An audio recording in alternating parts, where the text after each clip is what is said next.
nagaa siniif baay'eetu hordoftoota YouTube har'a kan dhufnee fi yeroo dabartee argitanii jirtu ijoolleen kun sababa wal dhabbii isaaniitiin maatiin hundi jeeqameera. Ani eessuma ishiite tarii amma waan isaan irratti wal dhaban addaan baasuudhaaf yaalaa jirra. Anillee baay'een yaalaa jira. Amma kan dhufnee fi waa'ee ishii addaan baafatu dhufne. Isheen hiriyaa ishiite. Isheerraa waan tokko addaan baafachuun dhufe. Maaliif olitti fidee ijoolleen tun ilmoo irraa qabdi addaan fagaachuun qabani yaada jiraan. Garuu mee dhugaa ishiitiif dhugaa isaa addaan baasna. Isheen waa'ee ishii waan beektu qabdi. Ani immoo akka kootitti balleessa qabdi isheen illee balleessa qabaachuu dandeessi. Sila kana ta'eef amma anillee yeroo dabartee akkuma agartanitti jechuudha. Walitti bu'iinsa baay'ee ture. Hanga harkaan walitti deemutti gahaa turre. Garuu yoon ittiin ilaalu isheen illee balleessa qabaachuu dandeessi. Dhugaa karaa akka jiru addaan baasuun qaba jechuudha. Maadhaaf yeroo kanatti isaan ilmoo irraa qabu waan ta'eef waliin hanqatu dhiigata waliin hanqanne karaa tokkotti murteessuun qofti bu'aa hin qabu. Isheerra illee hubadheen isheen illee rakkoo qabaachuu baay'ee isheen illee rakkoo qabaachuu dandeessi. Illee rakkoo mataa isaa qabaachuu danda'a. Garuu akka nama tokkootti akka nama yaadutti isaan yaada isaaniirraa fudhadhee isaan lamaan ol taraarsuun qabedhee yaada. Tarii isheen waan tokko beekuu dandeessi. Hiriyaa qabdi hiriyaa isheerraa addaan nan baasa. Sanaan booda dhugaa hullachuutuyyuu walitti fideen walitti taraarsuu barbaada. Akka nama tokkootti jechuudha. Maadhaaf anillee jireenya boru nan qaba. Jireenya dhuunfaan qaba. Jireenya ijoollee tanaa walitti qabuun qaba waan ta'eef jechuudha. Maadhaaf daa'imti isaan jirtu kun sababa isaaniitiin miidhamuu hin qabdu. Isaan illee wal miidhuu hin qabani. Walitti bu'iinsi abbaa manaa fi haadha manaa dhukkuba sammuuti bakka. Dhukkuba sammuuti waan ta'eef kana isaan lamaan gidduu galee yaada isaanii isaan lamaan irraa hubadheen walitti araarsuun qaba. Yaada kooti kuni waa'ee ishiitillee balleessa qabdi hin qabdu. Hiriyaan isheen beekte waan ta'eef nachuun an keenya qofa otoo hin taane kan isaati amma. Ani eessuma ishiite. Ani ammaatidha dhiiga kooti. Garuu akka miidhaa ishii barbaade otoo hin taane tarii karma tokkoon qofa murteessoo otoo hin taane illee dhugaa qabaachuu danda'a. Isheen illee dhugaa qabaachuu dandeessi. Ishiirraa illee addaan baasuun qaba. Isarraa illee adda baasuun qaba. Waa'ee ishii immoo hiriyaan isheen beekte waan ta'eef isheerraa hin gaafadha. Isheerraa adda baasee karaa murteetti deema jechuudha. Kanaafiyyuu koomantiiwwan garaagaraa argeera yeroo dabartee kan gadhiisne isaan warri loltan jirtu. Yaa ta'u galatooma yaada garaagaraa naa dhiistani garuu akka nama tokkotti isaan irraa addaan baasee walitti fidee walitti araarsuun qaba. Yaada koodha kuni. Amma wabiillee bilbila irraa kaasaan jiru tarii yoo hin dhufate nan eega miseejii ergeefiira hin dhufeedha yaada isaan eega isarraa illee addaan nan baasa. Najurraa illee addaan baasna. Hiriyaa ishiin gaafadhaa hiriyaan ishee waan beektu qabnetti fakkaata. Isheerraa illee addaan hin baasa. Sanaan booda immoo lachuu yoo walitti fideen bakka tokkotti yaada isaaniirraa fudhadhee walitti araarsa jechuudha. Ishiin illee waan beektu qabdu isheerraa illee addaan nan baafadha. Sanaan booda hanga sana wabiin illee dhufuu danda'a. Waan beektu isheerraa addaan baafanna. Kallattii mangara isheetiin fudhadha. Akkam nagaa keessanii hordoftoota na YouTube nuti nagaha. Ani hiriyaa najuuti akkuma argitan guyyaa har'aa kana eessumni najuu asitti nawaame dhugaa jirtu waan beektuu qabattee nutti himtanaan jedhee asitti nawaame anis san isiniif ibsuuf dhufe. Ani hiriyaa isiiti najuun dhugaa rabbii dubbatuuf obsa guddaa qabdi. Ani kan jedhu badiin kun hundi kanuma wabiiti malee najuun waa takka balleessiteeti miti. Ani bakka hagarraa obsuun isiitu ajaa'iba natti tahee jira. Baay'ee miidhamtee jirti mucattiin tun yeroo baay'ee itti dheekkamaa hirreebaa waa baay'ee isii godhaa jira. Kana hunda obsitee bultii kana hin diigu jettee hangaarraatti isiin kan teesse. An akka hiriyaa isii ta'eetti waa baay'ee argee jira. Mana isaanii yeroo baay'ee dhaqaa isii bira hin argaa waa baay'ee kabajaa inni qabuuf akkaataa inni isii itti haasofsiisu karaa namatti hin tolleeni. Kanaafuu ani wabiitu badii qaba malee isin badii qabdi jedhee hin yaadu. Waan najuun badii qabdu miti. Hanga har'aa najaat taateedha. Dhugaa dubbatuuf najaat taateedha. Obsiisii ani hedduun ajaa'iba. Hanga har'aa isa kabajjee isaaf jettee taa'uun isii baay'ee waan nama ajaa'ibudha. Inni garuu wanti inni isii godhu wanti isin hin beekne kaameeraa duubatti waa baay'eetu jira. Yeroo baay'ee wanni inni isii godhu bakka kabaja hin qabuu fi hin tumaanii itti dheekkamaa. Mana hin baasu bakka wayin amanu waa baay'eetu jira wanti isin hin beeknenna dhugaa dubbatuuf badiin kanuma isaati. Najaat waa takka hin goone. Najaati dubartii obsituudha, obsa qabdi, waa baay'ee jettee maatii bultii kana hin diigu jettee ilmoo wajji qabna. Bultii kana booda ana haadha abbaa ilma kiyyaati jettee obsitee teesseeti malee dhugaa dubbatuuf inni wabiin inni miidiyaa irratti beektan sun lafatti kan biraati. Dhugaa rabbii yoo dubbatne jechuudha. Wanti inni isii godhu lafatti miidiyaa irratti Najaati badduu kan taate akka isin beektanitti inni kan isinitti fakkeessu Najaattu akkana na godhee badii isiiti isiin akkana tahee waa baay'ee isiniin jedha. Garuu isa kan badii qabu miidiyaa duubatti wanti inni godhu kaameeraa duubatti waa baay'eetu jira wanti isin hin beeknenna. Isumatu badii qaba. Ani kana dhugaa dhibbaan dhibbatti jala sarareen isinitti hima badiin kan isaati malee Najaat waa takka hin balleessini. Ashi akkuma sheeraa dhageessan hiriyaa Najuuti waan isin jettee dhageessaniirtu amma immoo inni yoo dhufaa jira isarraa illee addaan baafanna. Ashi inni kunoo dhufee jira. Nagaartuu jirta. Jira rabbii faa galatoomu har'a galatoomi bilbilan irraan kaastu. Waan dhuftuleetti fakkaanne galatoomni kabajjee dhufu keetiif amma ammaatti kan ture yeroo dabatallee akkuma sitti hime intalli kun badii qabdi badiin qabdu addaan baafachaan turan illee. Isumayyuu addaan baafannee bar guyyaa darbee dhufeen jiraan bakka kana dhaabadheetiin jira warra soddaati naannoo silaatii soddaan jiraatutti dhufanii akka barbaadan akka namatti toleen dubbatanii waan silaatii ishii dhufee hundan dubbattu. Hanga harkanatti kaasuutti hanga na darbachuutti hanga maal jechuutti geessanii hawaasni kunis argaa jira jedhee yaada hordoftoonni Najuut Yuubis argaa jirtanii isin jechuudha. Ani waan biraan jennee daa'ima koo qofa natti agarsiisiin jedheeni waan hin dubbadhe tokko hin qabu guyyaa darbee jechuudha. Eessuma isiitiin daa'ima natti agarsiisi jennaan hamma ana darbachuutti hamma ana furguuggachuutti ishiin harkanatti kaasuutti kadeemame jechuudha. Ani dhugaaman barbaada waan balleesse tokko hin qabu jedheetiin jira. Wanti haasa'amaa jiru wanti isiin odeessaa jirtu wanti hiriyoonni isii odeessaa jiran keessan naa barreessu natti bilbilu wanti isaan hin taasisne hin jiru jechuudha. Ani bultii kana akka galma ga'uuf intalli tun bultii eegalaniiti jireenya eegalaniiti addaan kutan akka naan hin jin gurra maatii koos eeguudhaaf gurra maatii isheetis eeguudhaaf daa'ima nu gidduutti uumamte kanaaf waan kana hunda tiksuudhaaf wanti ani hin ta'in hin jiru wareegamni ani hin kafalin hin jiru.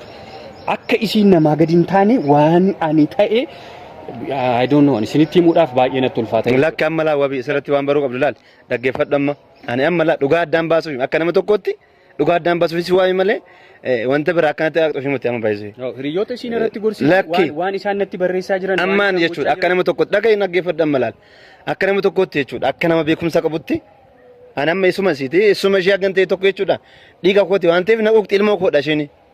Shin ala ana filmoo koodha. Intallee obboleessa kufii jechuun ana filmoo koodha. Atillee akkasuma. Yaa ta'u ati laalle garuu sin akkasitti laalle isuma dhugaa dubbachuudhaaf jechuudha. Tarii amma sitti fakkaachuu laal dhaggeeffadhu. Dhugaa baruudhaaf barbaadame jechuudha. Lakki nama dhaggeeffadhu kaa. Ila kaameeraa waraabaa turan guyyaa sanis jechuudha. Kaameeraa san dhaamsitee gadi teessee waan jiru maaltu bade eessatti dubbiin bade isiin akkamitti baddee gaafa isiin torban tokko dhuftee isin bira teessu namni tokko namni bilbilee na gaafate tokko hin jiru. Tarii dhaggeeffadhu kaa laalan malaal maal yaadasti fakkaate amma tarii isiin miidhamnee muti atillee keessi kee miidhamuu danda'a isiinillee miidhamuudha isiin miidhamteerti gaafa sitti kenninu akkanatti muti intalli kun kan sitti kenne tarii dhaggeeffadhu kaa laal hunduyyuu madaa ofii amma kanaaf jechuudha laalan amma gama ishiitiin tarii akka nama tokkotti addaan baasan jira wabii. Maayidhaa fi aanillee boru ilmoon qaba. Dura ture bar. Lakki sanii muti amma laal. Tarii amma na dhaggeeffadhu amma. Ani kan si waamee sitti muufan rakkoo keessa addaan baasuufan malee yaada keessan yaada garaagaraa fiddanii akkanatti taasiftaniif himatan. Lakki ammoo akka nama akka beekutti. Takka ati amma anaaf si waliin sobnu wal beekna. Mana kee nin beekta yeroo baay'ee mana keessan hin dhufaana miti hiriyoonni keenya kan biraallee hin dhufan. Maal argitan? Wanti nun argine hin jira. Nuti bar gaafa Najaat dhiisiiti nuyi akkaataan ati itti nu kabaju. Akkaataan ati Najaat itti kabaju akka haadha manaa keetitti hin kabaja. Akka haadha ilma keetitti ilaalta. Maal gochuun qaba ture? Mataatti baachuu qofaam kanaaf jechuudha. Maal argaa turtanis? Gaafa sagantaa kabajaan akkasii wabii kabajaan akkasii. Na dhaga'i please. Ani amma iyyuudhaaf hin dhufne baay'isee. Waan hin taane dubbachuudhaaf. Dubbichatu nama iyyisiisa. Nuu isa miti kaa. Dubbichatu nama iyyisiisa. Lakki amma laalla. Amma baay'oon ni carra nama. Faamilii duratti wanti ati haasoftu tokko miti. Wanti ati kaameraa duubatti wanti ati gootu adda asitti wanti ati gootu adda. Maaliif wal sobna? Bar gaafa isiin galtu sanii argitanii jirtanii baasiin sun hundi baheetii isiin na duraan mukaa'inii mana haadhaatii dhufte mana kanas akka mana haadha isiititti haa ilaaltu. Haa bu'u kaa baasiin itti xiqqaata malee isitti hin guddatu. Kaameraaf jetteeti baay'ee kan akkas goote hin beeknaa nuti maaliif wal sobna? Dhugaa namaa akka awwaaluu jaallattanii hin beekan. Ay dhugaa namaa awwaaluufi miti. Dhugaa namaa awwaaluufi miti. Ana miti hiriyoonni kiyya kan biraallee hin beekan kana.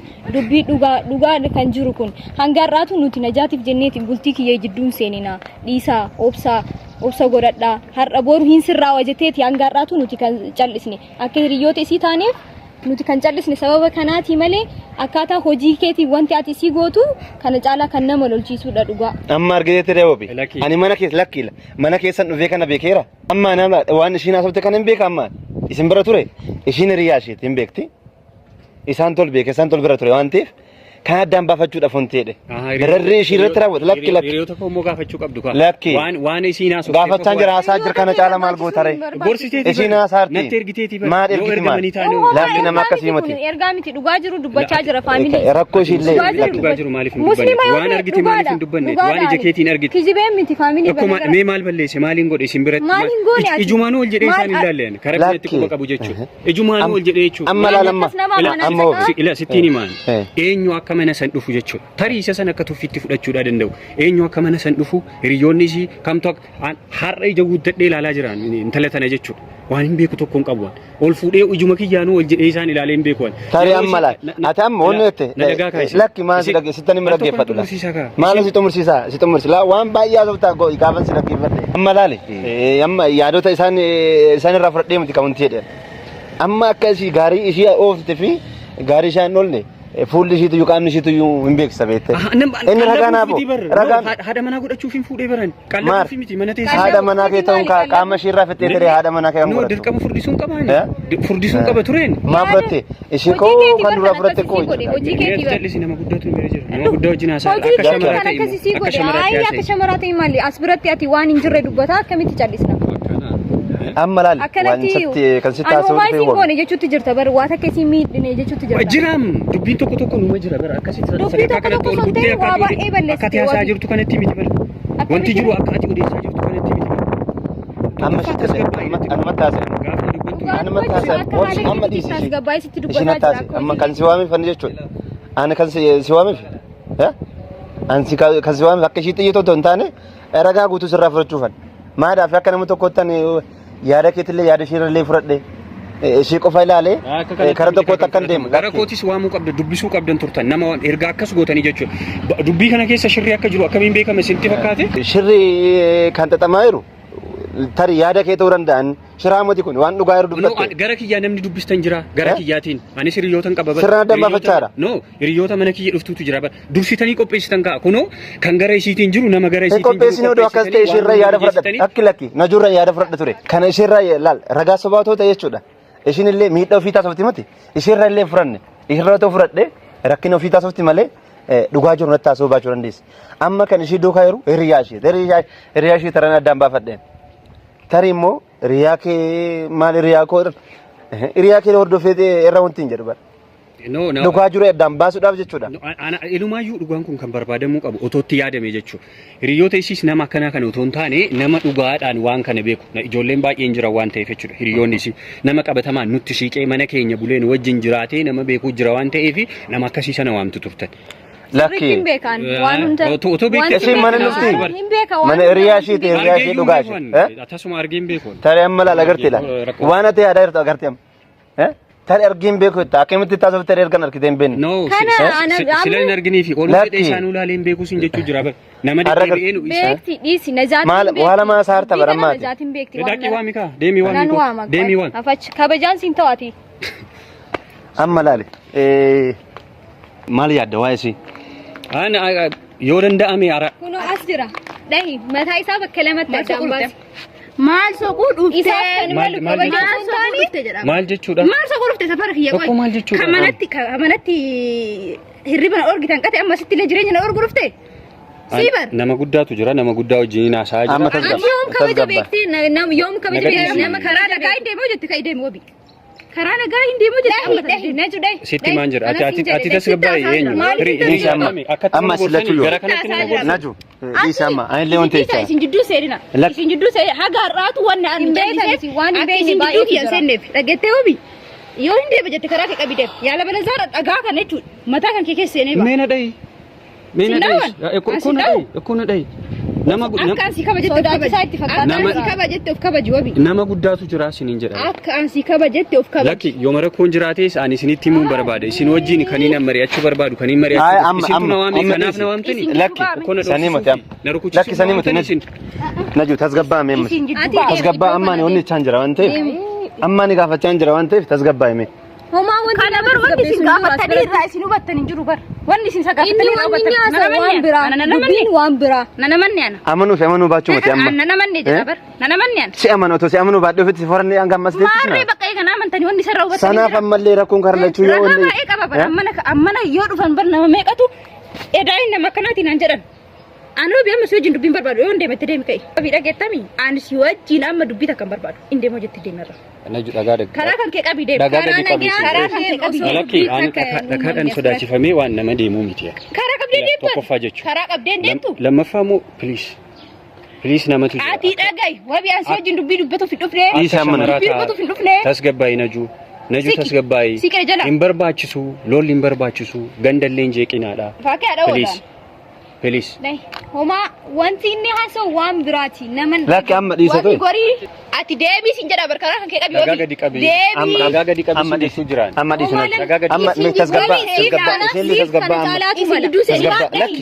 akkana mate amma namni kabajaa qaba waan dhufeef haa ta'u rakkoon qaba homaa kabajni maluuf isa kabaja waliituun qabu kabaja ofiif waan dhagaa miti dhagaa olii yukas malu amma dhiisaa sin jedha hangaarraa najuu taatee isa obsite na jalaa si qaayise na jalaa si qaan addaan baasuuf itti anaasaa baramma wanni sin addaan baaftanii na jalaa si qaayedha bara lakkin beeka akkuma kee illee garaan gubatee dhiisa waan ati akkana taateef hin quuqama siin quuqama waan inni si godhaa ture hin beektan waan inni si godhaa ture hin beektani dhakaa gadi qabaame namni nutti kolfataa dhiisa kolfan qabu homaa kan isa waan godhe sunoo kolfan qabu waan inni godhe kolfan qabu inni kolfa qaba isuma yoo ani saduu deemu qofa inni jettanii biteesi lakki sanii mati kan inni akitti na miidhaa ture yoo ji'oo waan inni si godhaa guyyaa meeqa si rukute guyyaa meeqa argine nuti gisee si isuma waami mati ammaan ana waami bara ana mana jala gora lakki ana waami amma ana waami amma naju ana balleessi tasgabbaa amma deemta mon deemta karaa kan kee qabdee lakki tasgabbaa karaa kan kee qabdee deemta mon deemta tasgabbaa'ii bakka indee mama rakkoon qabu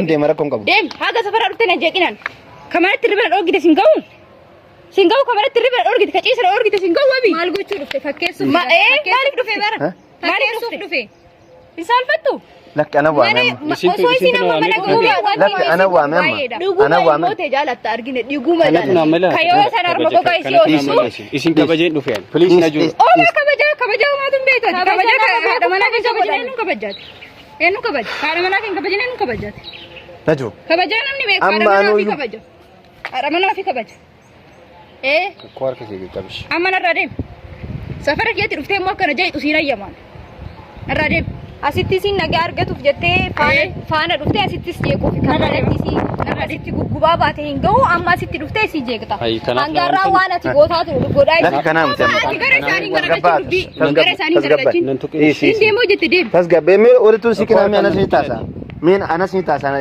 olitu sikina maal taatan maal nan kabajjan naju nan kabajju kabajanaaf hin qabdu taa'e bakka rakkoo kee ilaale isa taasoo lakki rakkoo kee ilaaleetiin isa taasoo dhufe miti maal taati tasgabbaame wabi amma maal kun sitti fakkaate amma wabi ani wabi sila qoy sammuu kan kee dalagaa miti in dalagaa sin jechuudha ka deemi sin jedhan yoo deemte yoo deemte ka deemi ganna dhiisiin sin jedha na dhoofsistan na uffata deemi bakka deemi dhagee ani waan akkuma ganna dhiisiin ganna dhiisiin jira maal taatan taa'e ganna dhiisiin sin jechuudha dhiisatu karaa kan kee qabdee deemta moon deemta kootu badayina mee safara kana si argu lammata safara kana dhufi karaa kana bay karaa kana si baatu akkas dargi kootu bakka lammata deena bakka dhiisuna safara kanatti si argu mee karaa kana dhufe